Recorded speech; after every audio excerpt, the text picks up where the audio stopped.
إن الحمد لله نحمده ونستعينه ونستغفره ونعوذ بالله من شرور أنفسنا ومن سيئات أعمالنا من يهد الله فلا مضل له ومن يضلل فلا هادي له وأشهد أن لا إله إلا الله وحده لا شريك له وأشهد أن محمدا عبده ورسوله صلى الله عليه وسلم أما بعد قال الله تعالى يا أيها الذين آمنوا اتقوا الله حق تقاته ولا تموتن إلا وأنتم مسلمون. My dear respected brothers and sisters, today's khutbah inshallah is going to be talking about 3 ayats in Surah Yusuf. And in these 3 ayats there are some profound lessons and some lessons that we really need to learn from. And of course Surah Yusuf is of course one long story. And it's an account of many events that happens in the life of Yusuf alayhi salam. And much later in the story is what these 3 ayats are about. Much later in the story. So I'm going to fast forward to that part, inshallah. And I'm going to, first, before we get to those 3 ayats, I want to give you guys some background. Some background to where these ayats sort of, what are the lessons from these ayats. And of course, you know the story of Yusuf alayhi salam, where he's initially separated from his family, he was thrown into a well, and from there he ended up being a servant. And then from there he was falsely accused, and then he ended up in prison. And then from there he's released from the prison now, and now he serves as a minister. In other words, an aziz, meaning that he's taking care of the budget and the economic crisis that's happening in the country. And so now he's in a position of power, he's like a finance minister. And at the time, there was famine. There was famine in all of the villages surrounding all the surrounding areas. There's a famine, and they don't have any food whatsoever. And so now everyone is now coming to the kingdom to get their share of food, to get their quota of food. And it's like a welfare system. And people don't have much money anymore, so they have to come to the government to get food and supplies now. So everyone's coming to the kingdom. And Yusuf alayhi salam is the finance minister at the time. And so now the rule was, for you to get a certain amount of bags of food, you have to bring all the members of your family, the main members of your family. So for example, I can't just rock up to the finance minister and say to them, look, I've got 6 brothers, can you give me 7 bags of food? It doesn't work like that. You have to bring all the main members of your family to the finance minister so that they can give you 7 bags of food. And so now, Yusuf alayhi salam, his 6 brothers come to get the welfare and the food, including the youngest one, Binyamin. And so now they've all come to receive their share of the food, and Yusuf alayhi salam, he recognizes them. But his brothers don't recognize him. And so now he hashes a scheme, he makes a plan that he wants to keep one of his brothers with him at least. And so basically what he does, he falsifies the evidence, and he puts one of the golden cups in one of the bags, and then he accuses them. So he makes a plan now, where he accuses one of his brothers from basically, stealing from the king. And so now when the case comes out and the bag is found, the youngest brother now is being held under house arrest, Binyamin. And the rest of the brothers now, they go back to the father, having lost another child now. And they've gone back to the dad now, and right now Yusuf alayhi salam and his youngest brother Binyamin are together, and the rest of the brothers are now gone back to the father. And they think he's been arrested, but rather Yusuf alayhi salam actually wanted his brother with him. And in any case, there's a scene now in which these 3 ayats of the Quran in Surah Yusuf, Allah describes these 3 ayats, and there's so very profound lessons in these ayats. And I want you guys to really picture this. Imagine now, Yusuf alayhi salam is with Binyamin, and the brothers are all now going back for the second time, having lost the youngest son. And so now, initially, they lost Yusuf alayhi salam, and they lied about it. They said a wolf ate him. And the second time now, they've taken back, they've said that the youngest brother is now arrested. And so now, the same news that they gave many years ago about Yusuf alayhi salam, they've said, we've lost another son of yours. We've lost another son at our hands. And when he has this news from them, when he has this tragic news from them, this is where I would like to begin the khutbah today. This is where the lesson of the khutbah starts. What is the reaction of Yaqub alayhi salam when he's lost another child? And actually, just before I go to the reaction of Yaqub alayhi salam, you should understand these very words that Allah describes Yaqub alayhi salam. He says, Sabrun Jameel, beautiful patience. Or, in other words, finding beauty in patience. And this is an expression that Allah has directly attributed to Yaqub alayhi salam. So in the Quran, who is the model for sabrun jameel? Who is the model for beautiful patience? This is Yaqub alayhi salam. And he is a model for that in the Quran. So I want you guys to pay attention and remind yourselves that what was the reaction of Yaqub alayhi salam when his son told, all of his sons come back and tell him that Binyamin is also gone, that he is not coming back either.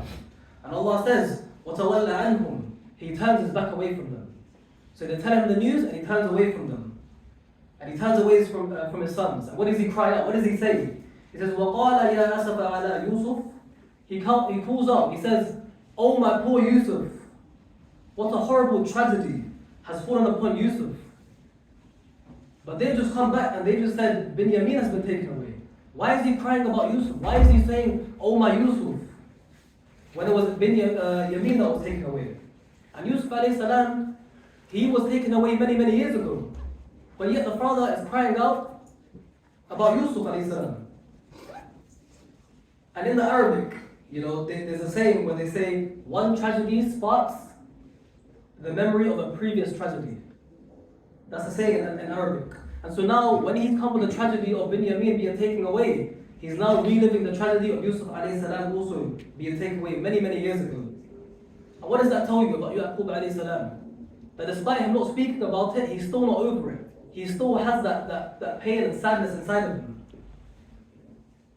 And a lesson that from this ayah that you can learn, from the first ayah that you can learn, is that we do this to each other as well. We need to understand, before I continue, that many of us do this to one another as well. Somebody has a crisis, somebody has a tragedy, somebody may have lost a child, a parent, or whatever it may be. And you're at the funeral, you're at the janazah, and you say to them, "Oh brother, don't cry. Don't cry. Have sabr, have patience. You should be patient." And they are crying. We assume that them crying is them not having sabr. When this is actually twisted, this is not true. If someone is crying, this does not necessarily mean that they do not have sabr. Imagine the role model in the Quran, Sabrun Jameel. Yaqub alayhi salam is the role model of this, and yet he is crying. So we should not get mistaken that if someone is crying, they do not have sabr. It still lives inside of him. And it's not easy for him to get over the tragedy of Yusuf alayhi salam. And this is actually Allah's sensitivity to the hearts of those who have been hurt, those who suffer pain, those who have lost loved ones. And so he says, "Ya asafa ala Yusuf," meaning he is crying out now over the son of Yusuf alayhi salam, over his son Yusuf alayhi salam, and he is remembering it again. And Allah actually says, not only is he crying out, he's almost complaining in a sense. He's complaining. Allah says, "Wabyadat," meaning his eyes turned white. In many interpretations, it means that he cried so much so that you couldn't see his pupils of his eyes anymore. That's how much he cried for his son Yusuf alayhi salam. And others say that he cried so much so that he became blind. That's how much pain and grief he was going through. And actually we know that he actually became blind because of, later on we are told, فَرْتَدَّتْ بَصِيرًا, meaning he became someone that can see again. So he became blind. That's how much he was crying for his son Yusuf alayhi salam. So now two things have happened. One, he has cried out now. He has cried out. And he's even verbalized his pain. And he hasn't kept it inside of him. He hasn't bottled it up inside of him. And second, he has cried to the point where he has now become blind. That's how much he has cried. And I want you to remember again, he is not crying over Binyamin. He is crying over Yusuf alayhi salam. In his mind, he's thinking it's Yusuf alayhi salam all over again. Ya asafa ala Yusuf. And then after this, Allah actually gives us the reason as to why he had such a breakdown. Why did he fall apart like this? Why after so many years has he started crying about Yusuf alayhi salam now, when initially he bottled it all up? And Allah gives us the answer in this. Allah says, فَهُوَ كَذِيمٌ. And this is why we should pay attention to every single letter in the Quran. That is not even وَهُوَ كَذِيمٌ, it's فَهُوَ كَذِيمٌ. Meaning that after all of this time, all of this pain that he was swallowing and bottling up, he had been keeping that pain inside of him all of that time. And now this one little thing that has happened, well not little, but he's losing another son, Binyamin, has now tipped him over the edge. And he couldn't take it anymore. So what we are learning now, that despite him being a prophet of Allah, having the utmost patience, being an example of Sabrun Jameel. These are people of great patience. That just because you see maybe one of the brothers or sisters smiling or laughing or getting on well with you and whatnot, it does not mean that they do not have emotions and feelings and trials and tribulations that they're not bottling up. So you should understand that sometimes one little event can tip over someone as well, when they are holding in such pain, such grief. And in fact, Allah didn't even say, وَهُوَ كَاذِبٌ. He says, فَهُوَ كَذِيب, meaning that it's to illustrate that it's a long-standing pain. It's a long-standing pain inside the heart of Yaqub alayhi salam. And then we learn on the flip side of the equation that on the one hand you have a man who is dealt with so much deep pain and deep profound sadness. And on the other hand you also have an unsupported family. And inshallah in the second half we're going to learn about why the sons of Yaqub alayhi salam were unsupported and why it is so important to learn from. Astaghfirullah wa alaikum.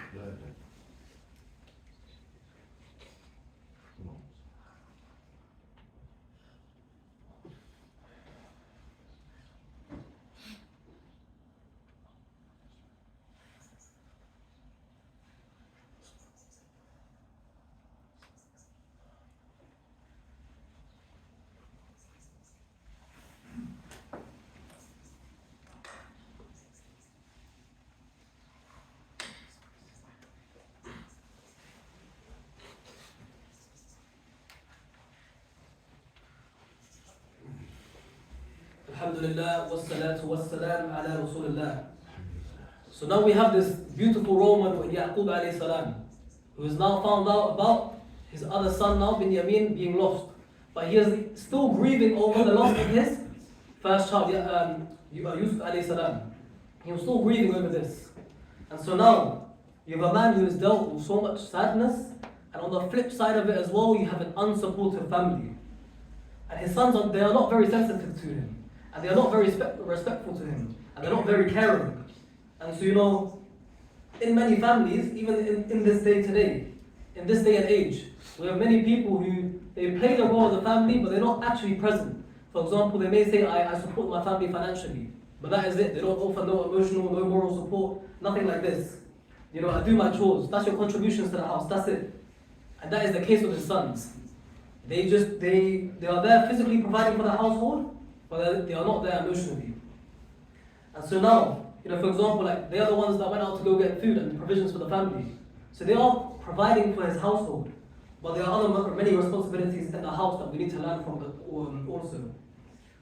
And Allah also tells us that these brothers, they are nahnu usba, they are a powerful bunch as well. So they are supporting the household in many, many physical ways. But Allah says this does not mean that you are necessarily a good family member.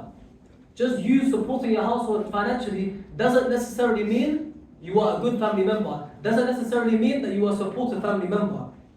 When a member of the family is in pain, it is very common for us to dismiss that pain. For example, if someone you don't know that is crying, or someone you don't know is going through a tragic event, we say, oh, my heart goes out to these people. We say this quite easily. But when it is one of our own, when it's one of our brothers or sisters or our parents or whatever, get over it, man. Stop this drama. These are the things that we say to our own people. But when it's someone else, our heart goes out to them. So when it's our own family, we don't have the same muhabba and the same support, supporting one another and caring. You completely gloss over these feelings. And this is what the children of Yaqub alayhi salam are exactly doing now. And the father's crying at this point. What do they say? They say, Tallahi, Tallahi. And which is translated in Arabic, for those of you that know at least a little bit of Arabic, the Arabs say Wallahi, but they say Tallahi, meaning I swear to God. Like they start yelling at him. This is the expression. They say Tallahi. They start yelling at him. They say, I swear to God, Taftaru tadhkuru Yusuf.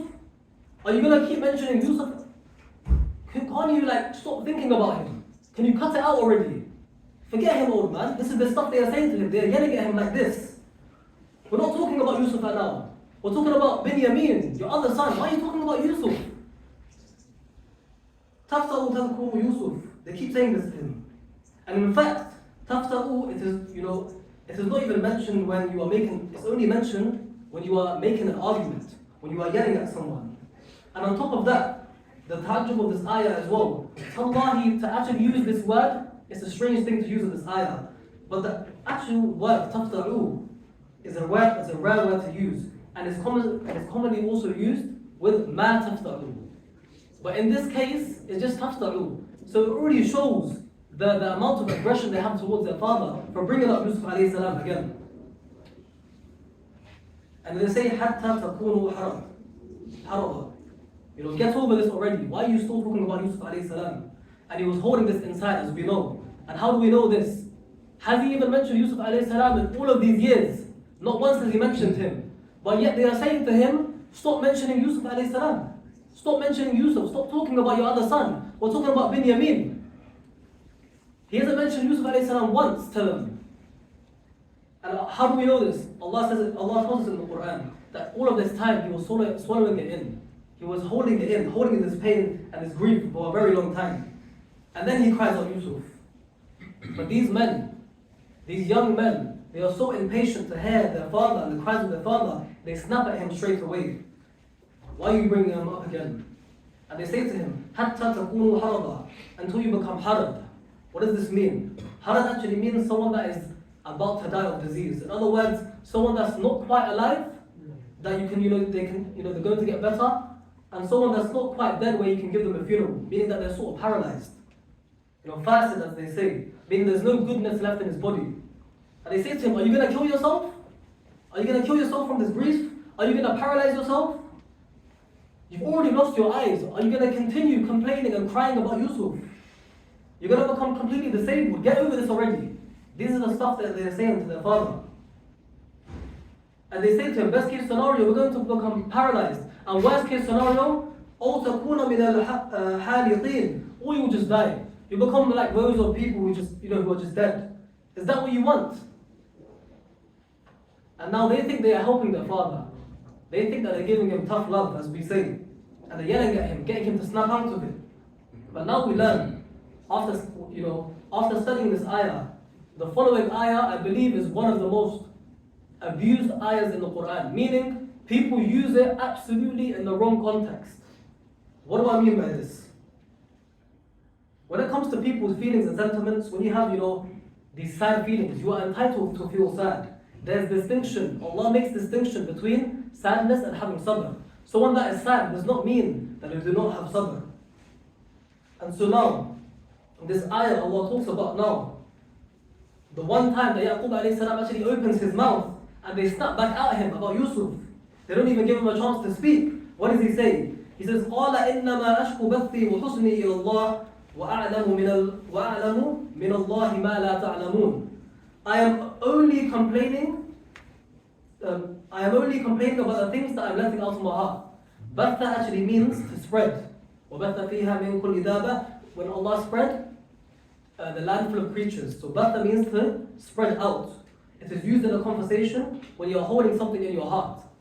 So now he said, this is the first time I actually let out my complaints and they're snapping at me now. And he says, I'm only complaining what I've been containing inside of my heart, and now I'm finally letting it out. And even when I do let it out, and out of all the sadness that I've been kept inside of me, all of that I've kept inside, I'm only complaining to Allah subhanahu wa ta'ala, not to you and not to anybody else. This is Yaqub alayhi salam. إِنَّمَا أَشْكُ بَثِّي وَحُزْنِي إِلَى اللَّهِ. And the reason why I say this is one of the most misused ayahs of the Quran, misunderstood ayahs of the Quran, is because it's not taken in its context. People don't look at the ayat in its context. For example, when you speak to someone and you say to them, look, I'm having a problem, I've got this calamity going on, and you say, you may talk to them for a little while, but say, don't complain to me, it's not going to help. Complain to Allah subhanahu wa ta'ala. Don't talk to me, because Allah says, إِنَّمَا أَشْكُ بَثِّي وَحُزْنِي إِلَى اللَّهِ. Complain to Allah. But Yaqub alayhi salam, this is what people say. And that's what Yaqub alayhi salam says. I don't talk about my problems to anybody else. But what is the context of this ayah? What is the context? In these ayat, he doesn't talk to his family because his family are not supportive. That is why he says he complains to Allah. That is why he says he complains to Allah. Why? Because his family were not supportive. This is why he then complains to Allah subhanahu wa ta'ala. When you don't have anybody to share your grief with, this is when you complain to Allah subhanahu wa ta'ala. And in any case, Allah knows now, He's saying, I'm only complaining about my grief and I'm only letting out my feelings and expressing my sadness to Allah subhanahu wa ta'ala. So he's saying, because I have no one in my family that's supportive of me, I cannot complain to them, and so then I complain to Allah subhanahu wa ta'ala. And even Rasulullah sallallahu alayhi wa sallam, when he had a problem in his married life, and he sought counsel, what did he do first? He sought counsel outside of his marriage first. So even Rasulullah sallallahu alayhi wa sallam, he asked the people for help first. He sought counsel outside of his marriage. This is the sunnah of Rasulullah. So how can you, so if a brother comes up to you now, or a sister comes up to you now, and you say, don't speak to me about your problems, don't speak to me about it, speak to Allah directly. Of course, speak to Allah directly, but we should be able to seek counsel from others also. Don't make it a thing where you send people straight to Allah straight away.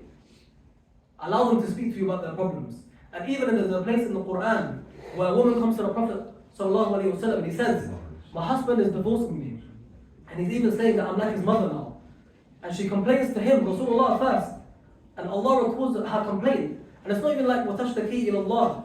Because before she did ishtikā to Allah, she did تُجَادِلُكَ فِي زَوْجِهَا. She first sought the advice of Rasulullah. And then she complained to Allah. And Allah wrote it down. So what is this lesson Allah is teaching us? He's saying that you can seek the counsel of people. You can talk to people about your problems. And then come back to me also. So for you to say to someone that, brother, don't talk to me about your problems, go complain to Allah. You know about the ayat in the Quran? You know about the ayat in the Quran Yaqub alayhi salam talks about? This is actually an oppression to the person. And this is why I believe it's one of the most misused ayats, because it's not understood and studied in the right context. This is not good advice saying you should only talk to Allah. Some people generally need to speak to someone as well. Some people need to seek counsel, so you should not stop them from this. And the only time, like in the case of Yaqub alayhi salam, a person of Sabrun Jameel, he went directly straight to Allah subhanahu wa ta'ala because his family were not supportive. So if you do find yourself in a situation where you do not have a supportive family, you do not have supportive colleagues or whatever it may be, then go straight to Allah subhanahu wa ta'ala. And later on you find in the same passage that he is going to find now comfort in his son, Yusuf alayhi salam, when he's reunited with him. And Binyamin also finds comfort in his brother. And then he finally ends with, وَأَعْلَمُ مِنَ اللَّهِ مَا لَا تَعْلَمُونَ. Before I conclude, there's one thing I want to completely highlight. That it is okay to cry. Crying is sometimes, it's one of our mechanisms we let to express our emotions. And crying should not be bottled up. This is different from sabr. If you are crying, this does not mean you do not have sabr. Brothers and sisters need to understand it, especially the brothers. The brothers think that crying is less manly. Yaqub alayhi salam, who was Sabrun Jameel, he cried so much so where he became blind. Imagine. So crying is different from not having sabr. So imagine now, Yaqub alayhi salam, a man of Sabrun Jameel, and he shouts out, Ya Asafa ala Yusuf, O my Yusuf. Does that mean that Yaqub alayhi salam didn't have sabr? Does that mean, look at his sons, his children, they were insensitive towards him. Are we insensitive towards one another, and especially our families? How I gave that example where if it's someone else, we're fine. Our heart goes out towards them. When it's our brothers and sisters, we say, come on, get over it, man. Stop this drama. We treat our family members like this.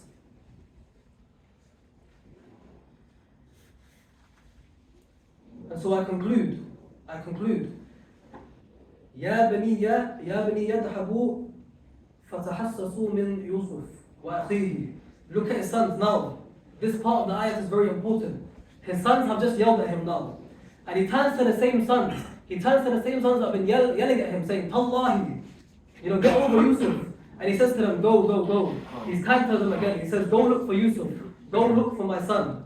Go look for the goodness. And now, they might be thinking, why are you saying go look for Yusuf alayhi salam again? After so many years, you're saying go look for Yusuf again? He's still optimistic. Despite him being sad, despite him still grieving so much so, he still has the yaqeen in Allah, and he has that tawakkul on Allah, and he has that hope in Allah. He still says to his children, go and find Yusuf alayhi salam. And also he mentions, this is very important, This ayah is very important. Why? The last of the three ayahs. Why is it very important? Because despite him being so sad, he still has that hope in Allah subhanahu wa ta'ala. Despite it being years and years and years since he has lost Yusuf alayhi salam, he still has that hope in Allah subhanahu wa ta'ala, that Allah will relieve him of his grief. And sometimes when people are sad, Shaitan comes to you and he says there's no hope for you. Look at this tragedy, look at your life is over. There's no light at the end of the tunnel. And it's easy to drown someone in pessimism. And Allah says on the other hand, in this ayah, do not lose hope. Do not lose hope in Allah subhanahu wa ta'ala. Do not be sad. So here, what are the few things that we have learned from the three ayahs of Surah Yusuf? That firstly, Yaqub alayhi salam was sabrun jameel. And imagine this man, he's a role model in the Quran, and he cried so much so he became blind. And yet Allah uses him as an example in the surah to show that sadness does not mean that you do not have sabr. So the next time someone comes to you and they say their problems and whatnot, do not dismiss them and say, go complain to Allah only, go complain to Allah. Rather hear their problems, try to help their problems. And then, of course, direct them in the way of Allah subhanahu wa ta'ala. And then the final lesson was what? Have that hope in Allah subhanahu wa ta'ala that He will relieve you of your pain, even if it be 3, 4, 5, 6, 7, 8 years, whatever it may be. Look at Yaqub alayhi salam. 40 years nearly, he had to wait for his son, to see his son again. 40 years. And he still had tawakkul in Allah. He still says to his sons, go and find Yusuf, even though he's lost 2 of his sons now. This is the sort of iman and hope we should be having in our hearts. And so may Allah make us of those who are sensitive to others people's pain. May Allah make us of those who are truly people of sabrun jameel, and people who have hope in Allah subhanahu wa ta'ala. And we make dua that Allah removes the oppression from our Palestinian brothers and sisters. Ameen. اللهم صل على محمد وعلى ال محمد كما صليت على ابراهيم وعلى ال ابراهيم انك حميد مجيد اللهم بارك على محمد وعلى ال محمد كما باركت على ابراهيم وعلى ال ابراهيم انك حميد مجيد واقم الصلاه